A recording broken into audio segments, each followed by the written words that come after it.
Olá, alunos do oitavo ano, tudo bem com vocês? É um prazer mais uma vez estar falando com todos para nós darmos continuidade no nosso conteúdo e no nosso processo de conhecimento histórico.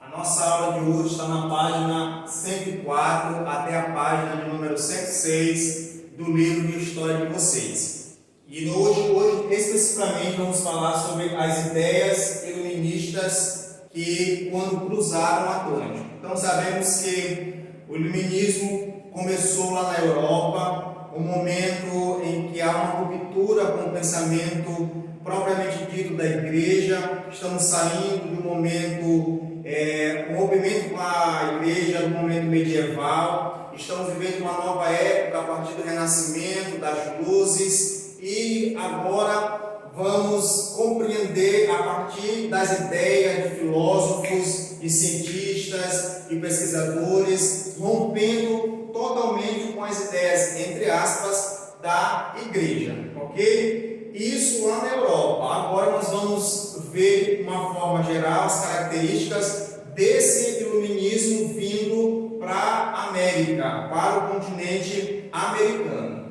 Beleza? Então vamos ver que quando o iluminismo chega na América, quando eles vêm para cá, não tinha igualdade. Igualdade como? Tivemos duas correntes iluministas. As correntes trazidas pelos protestantes e a corrente trazida pelos católicos, pela igreja protestante e pela igreja católica. Então, falando especificamente das 13 colônias, e aqui nós estamos falando de antes da sociedade, daquele Estado ser chamado de Estados Unidos. Estamos falando das 13 colônias.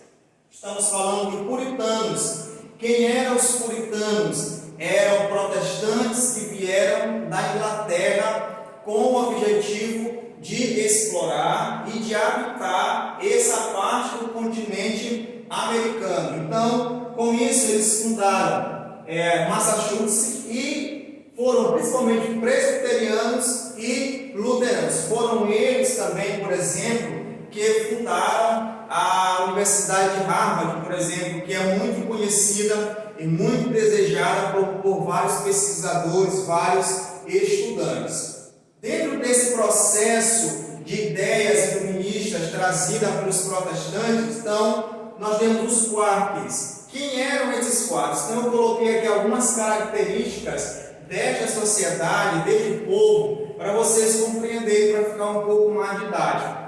Eles eram conhecidos como Sociedade dos Amigos, prezavam e lutavam por questões de liberdade e igualdade, pacificadores, eles eram pacíficos, liberdade política e religiosa, e fundaram a Pensilvânia. É importante dizer que esses aqui também eles eram protestantes. Okay? Eles eram protestantes. Isso falando das 13 colônias da América. Okay? E quando as luzes ou o pensamento iluminista vem com os espanhóis?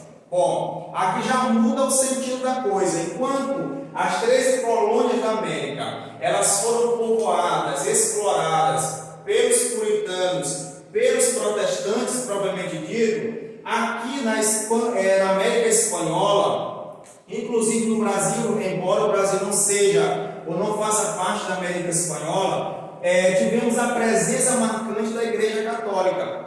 Veja que logo mais tarde nós vamos ter a Reforma Protestante. Uma das coisas que a Reforma Protestante trouxe foi exatamente difundir o pensamento protestante. Já a Igreja Católica procurou, com o processo de contra-reforma, avançar ainda mais com o processo de catequese e implantamento do catolicismo através da Companhia de Jesus, criada em 1534.